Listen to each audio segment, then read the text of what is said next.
Great. Good afternoon. I'm King County Executive Dow Constantine. I want to start by thanking Kaiser Permanente, one of the nation's premier healthcare providers and employers, for hosting today. And I am joined by representatives from local governments, from business, from philanthropy, from education, and from labor. And I want them all to join me in announcing how we are transforming the workforce system in King County. Now, there is a lot to this. A lot of people have been working on it for quite a while, so bear with me while I lay it all out for you. See, we are better aligning investments. We're improving coordination between public and private sectors. We're focusing our coordinated efforts to help those who face the greatest barriers to career growth. And we will connect more people to good-paying, high-demand jobs that are available right here, right now in our community. It's great that local companies are able to recruit top talent from around the world. This influx of employees has really enriched our community. And we want that, of course, to continue. But also, too many of our neighbors aren't able to experience the historic job growth because they are facing barriers to access to this new economy. So that's particularly true for Latinx, Native American, and African American residents, for people with disabilities, for people re-entering the workforce after incarceration, and for people who come here from other countries seeking the American promise that we remain, against all odds, a nation of hope and freedom and a nation of opportunity. Not only is it a moral imperative to make it possible for more people to participate in the unfolding economic story here, but it's also an economic imperative. Employers, including those with me today, need a well-trained workforce. They need it for our region to maintain the competitive edge that we have earned in the global economy. Now, the solution requires us not only to do more, but to do more with what we have, to do better with the resources available. And we have made progress over the last 2 years. Today, we're announcing the next steps. First, we're prioritizing employment and training funding for those who face the most barriers to job opportunity. The Workforce Development Council is announcing a combined $2.7 million in employment and training grants that will benefit community-based organizations that have never received federal workforce funding before. These grants embrace the case management model, connecting job seekers to the resources, so they have the essentials we all need to be able to succeed in the workforce: reliable transportation, affordable childcare, housing. These resources are available. Case managers will help folks navigate different systems so they get the support they need to thrive. Second, we will improve coordination between employers and educators to make sure that we are preparing job seekers for the best career opportunities available here right now. We're also encouraging businesses and educators to create new apprenticeships that get people on the job sooner and provide them with hands-on training. We'll build on a successful pilot that we launched with businesses, labor, and educators in the local healthcare sector. And Jaquanda Nelson from Kaiser Permanente is going to brief you on that model. And then Alan Fernandez-Smith from JP Morgan Chase is going to explain how we can take that model and make it available in more industries. Third, we're going to better align federal, local, philanthropic funding to maximize the impact we can have and deliver better results. As you can see from this flowchart here, we've created a single, from this flowchart, the previous model fragmented funding, limiting its effectiveness. Over the past 2 years, we've created a single strong board that unites workforce partners and funding, and it prioritizes investments to promote racial equity. For employers, the streamlined model makes it possible to partner with a single organization.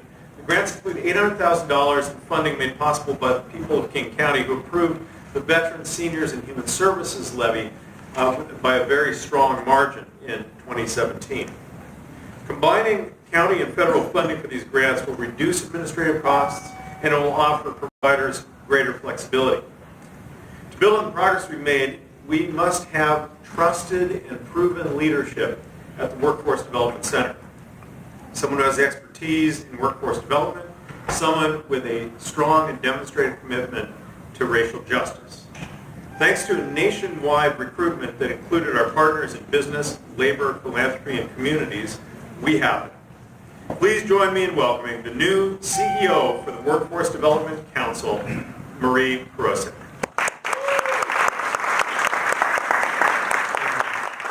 Many other parts of the country face similar organizational challenges when it comes to workforce development, but most have been unwilling to roll up their sleeves, to build strong alliances that include public and private sectors, to make hard decisions and design a system that delivers better outcomes.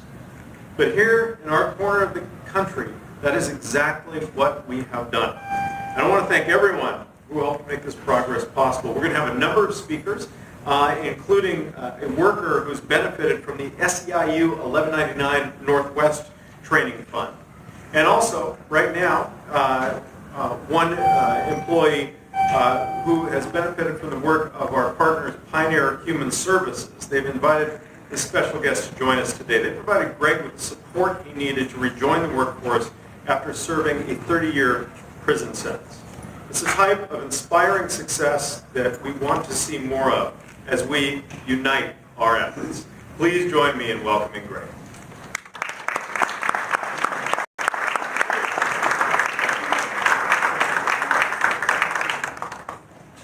Good afternoon. My name is Greg. Thank you, Executive Constantine. I'm honored today to be here. I'm representing Pioneer Human Services and one of the organizations that will be utilizing funds for the Workforce Innovation Opportunity Act. King County veterans, seniors, and human service levy to assist those for the most opportunity, training, and employment opportunities. This work is possible because organizations like Pioneer Human Services will work with other service providers, training programs, and employers wraparound services that help. I appreciate all the work that's been done by everyone working with King County, and I've faced removing many barriers that stood in my way as I released incarceration. I spent 30 years in prison from the age of 15 to 45. I was incarcerated. So when I get out, my CCO took me to Pioneer Human Services. His first thing was, you're going to be hard to place. Pioneer Human Services gave me a job. They're like, and I'm like this today, it's not where you've been, it's where you want to go. It's all about, I interview people. I went back to college. I'm Pioneer. I've got my degree in machining.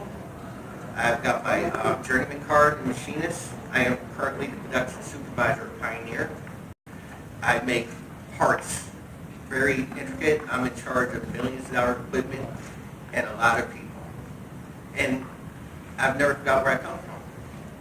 So when somebody comes to me for an interview, because I interview people all the time, first thing I did, I don't care where you've been. Where you want to go. It's all about where you want to go. And that's what Pioneer Human Services done for me. Gave me a chance to go. I've worked there currently almost 9.5 years. I love it. My job is production and the social aspect of helping people. Yes. And that's why I work with Pioneer Human Services. And thank you for all you've done. That way we never forget where I come from and the people that follow behind me. All right, thank you.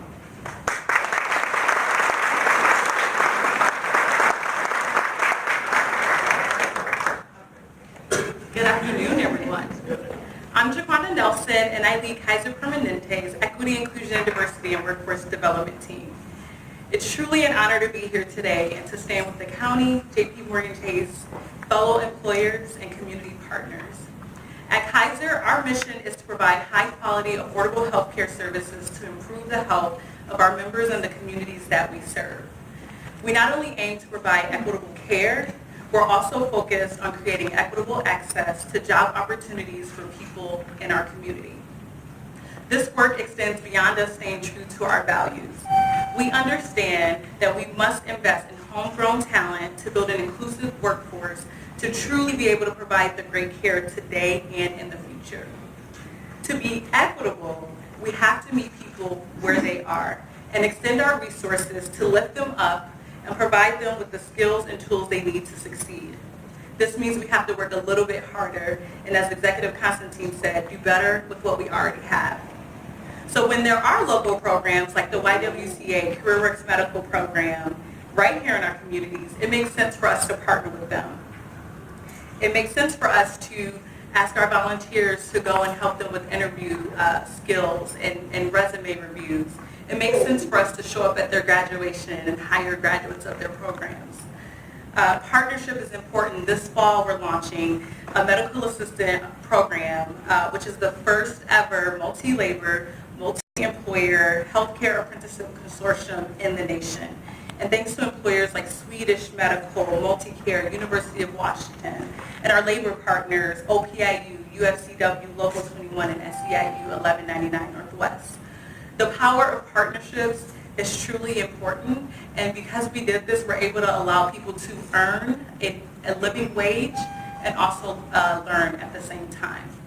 We've also recently provided a grant to the WDC to support our Opportunity Youth, which makes sense. These are our youth and our future leaders who have been resilient through the unimaginable and repeated barriers.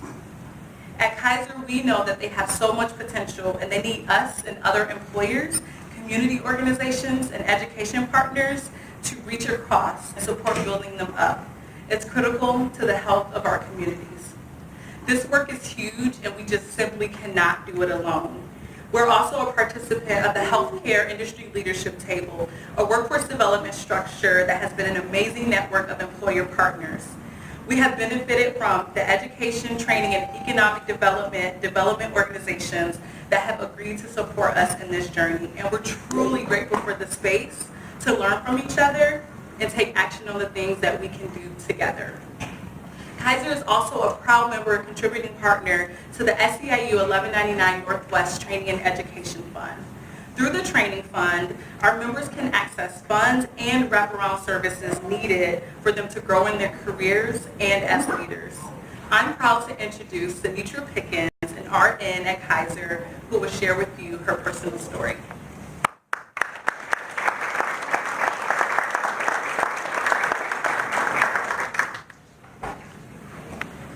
Hello, my name is Sinitra Pickens and I'm a registered nurse at Kaiser Permanente.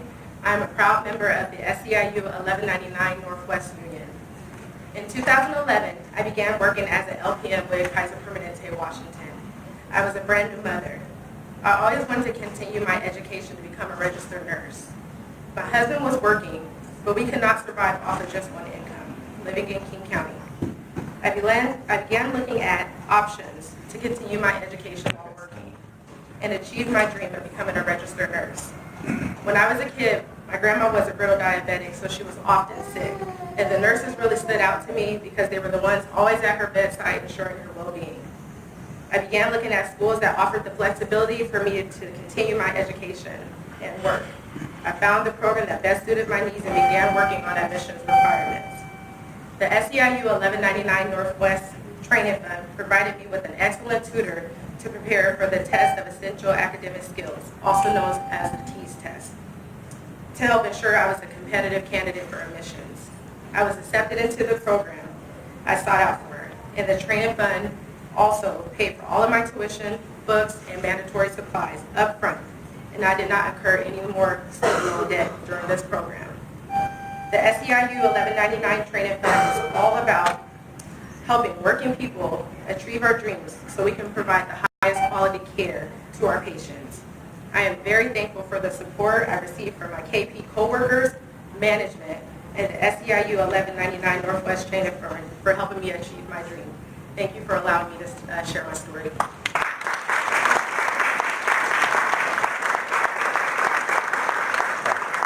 Brian. It's Christopher Bryan? Christopher? No, yeah. Hi, my name is Kristen Fox, and I'm the Chief Human Resources Officer for Swedish Health Services, and I'm also really blessed to be a member of the Workforce Development Council Board. And Swedish Health Services is incredibly proud of its workforce development partnerships, including the SEIU 1199 Training Fund, partnerships with Seattle Jobs Initiative for our Grow Hire program, and also partnerships with CareerWorks Medical with the YWCA. CareerWorks Medical is where we first met Christopher Bryan. Christopher Bryan is an employee at Swedish who's been with us for about a year and has recently been promoted into a patient care coordinator position, where he strives every day to provide the best experience for the patients of Swedish. And that's why I'm proud to introduce Christopher today.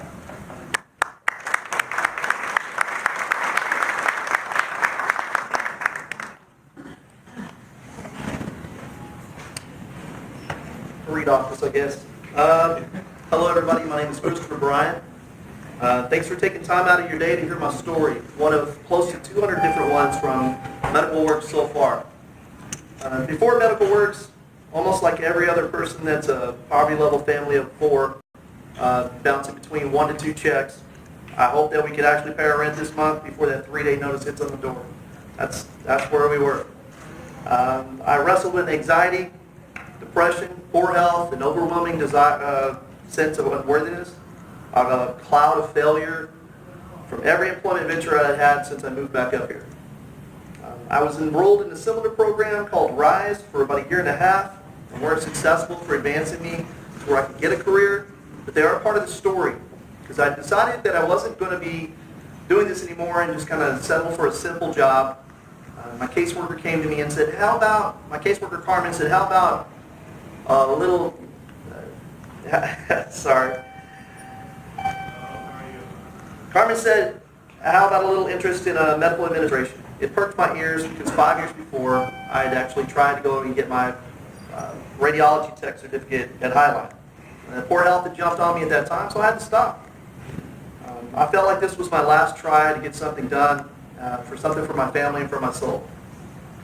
I was introduced in an interview with Mikael, our amazing life guide for Medical Works. She helped ease me into a decision whether to take this class for 8 weeks with no pay during prime working hours. Now, I'll tell you, everybody from CareerWorks says the same thing.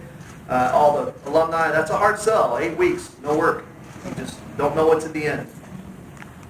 It was worth it. It was by far worth it. Not only were we really struggling at that time, that this golden opportunity from CareerWorks was set in the last 2 months of my mom's life. She was slipping away in Texas from intestinal cancer while my family was going to a food bank 1 to 2 times a month up here in Kent. We had a feeling that this could be it, or last spring. When my mom told me to do this, she reminded me of my futures up here in Washington with my now wife and my 2 daughters. She said, baby boy, you get yourself to go where you can support your 2 families, your 2 daughters, and when I'm gone, there's a lot more left for you. So my family decided to do this, forfeiting those precious moments, for making sure that we have a sustainable life for my family. That's my future. She passed away a couple weeks later after Easter, 2 weeks before the last classes. I flew back on a plane. I interviewed with all the different wonderful groups, Kaiser included, Swedish, which is where I wound up being. I was in a daze after that interview. I'd lost my only parent that I knew. My classmates and they knew my story. I knew theirs. We all kind of shared in it. We supported each other, and with a little bit of that strength, I held on, and next thing you know, I met Marquesa, my float pool manager. She hired me, and it really moved me to be able to see how she cared about people, how I wanted to give people help, and in my small part, I can give back. And that's what I did. I floated around, going to all the wonderful areas in Seattle, seeing all the different communities. I got to see how it works in the healthcare setting. I've never had a career for years. My life is so much more different. I've still battle with depression, as everybody might know, but we're winning. We're winning with everything that we do. I'm living my mom's memory. I'm making sure that I take care of my children. Just in 1 year, we've just become so much more. I have so much more life because of Medical Works getting me to the spot. I work next to a person in my clinic, my new clinic, that's a Medical Works alumni. And that's just the most beautiful thing. I get to see someone else that's along the same struggle as me, help people in my community. I really appreciate everybody coming out here and helping us. Even just hearing us helps people from the community be able to give. We want to give back to our community, so this gives us a chance. These little nibbles of things like this, these programs, we really appreciate that. I want to say thank you to everybody doing that for us. Thanks.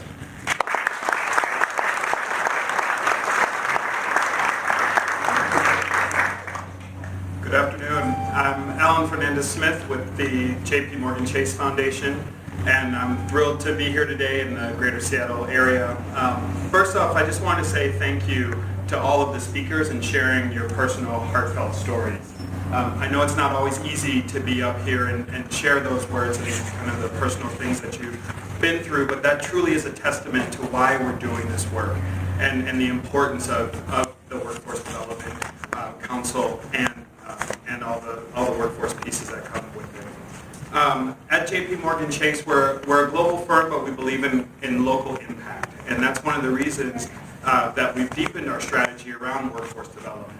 A few years ago, we started out with a program called New Skills at Work, and that was a $250 million investment for us to be able to advance our workforce strategies that were happening around the globe.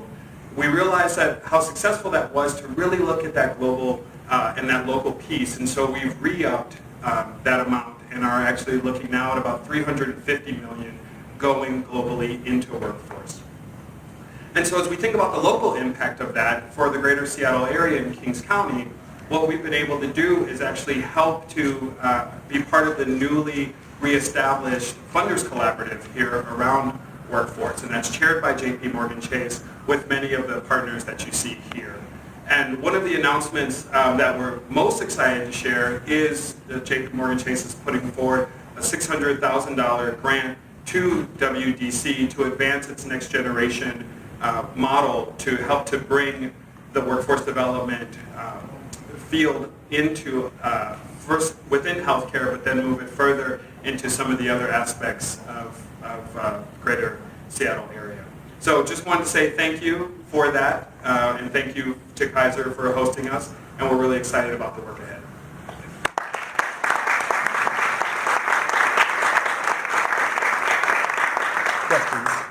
Thank you to all of our speakers, and I want to thank all those who've come to share in this moment with us from many sectors in our community joining together, including Diane Sosney, the head of SEIU 1199 Northwest. We are thrilled that all of this work by so many has come to fruition. It's all about this one thing, though. We here in this community, with this remarkable economy, have the opportunity to connect every person to a job, to a career, to the things that will allow them to thrive. And it is on us to put those pieces together, to build those bridges, to create those pathways, because not only will people be able to do better than they're doing now, but be able to do what we were all promised when we were growing up, do better than our parents did. And I think it's a very exciting moment. We are not alone, but it's fairly unusual for a community to have this kind of economic opportunity. And we have to capitalize on it to advance the well-being of all of our residents. I would be glad to take whatever questions. Our experts as well would be glad to take whatever questions you might have. How does this model differ from the old model? So there's lots of pictures, but I'm going to ask the folks who've been in the planning for this over the course of the last 2 years to talk a little bit more about it. I mean, fundamentally, you have a unified board that's creating policy, and then you're bringing together the funding to effectuate those policies, and you have all sectors accountable to one another, and rather than sort of random acts of kindness and competing programs. But I'm going to ask if Paige from our office or someone else would like to come up and provide a little more detail. Paige. So yeah, as you can see in these pictures, I mean, previously we had multiple workforce organizations, including Skill Up, which was an initiative of the Seattle Foundation and our philanthropic partners who are here today. We have the Seattle Region Partnership supported by the Chamber and some of those philanthropic partnerships as well. And then King County and the City of Seattle were also making separate investments. And what we've done is to bring all those investments together, aligned under this workforce board that is setting the strategy, as Executive Constantine said, and then driving the funding. And particularly the county has also included our employment and training funding to go out from the Workforce Development Council so that it can be more streamlined and that there's less administrative burden. Does the streamlining cut costs at all, Paige? Yes, the plan is that by doing this together, rather than duplicating efforts, we're going to be able to reduce the amount that's going to administrative costs, both for us and for those who are seeking job training. And more of it will be able to go into the product, which is the education, training, and connections people need to be able to get a job, get a better job, get a job in an industry where there's an upside to advance their careers and create more security for their families. Any estimates yet on how many more people it will help by creating that streamlined I model? would be glad to hear anyone behind me who has an estimate how many more people will be helped. Marie? No. Maybe the same number of better jobs. Yes. We really have to. What our new director is saying is that the real advance will be in getting people into better jobs, into the kinds of careers, including medical fields, which healthcare is one of those places where you can get an entry-level job, and then there are many opportunities for advancement as you increase your experience, your skills, and your education.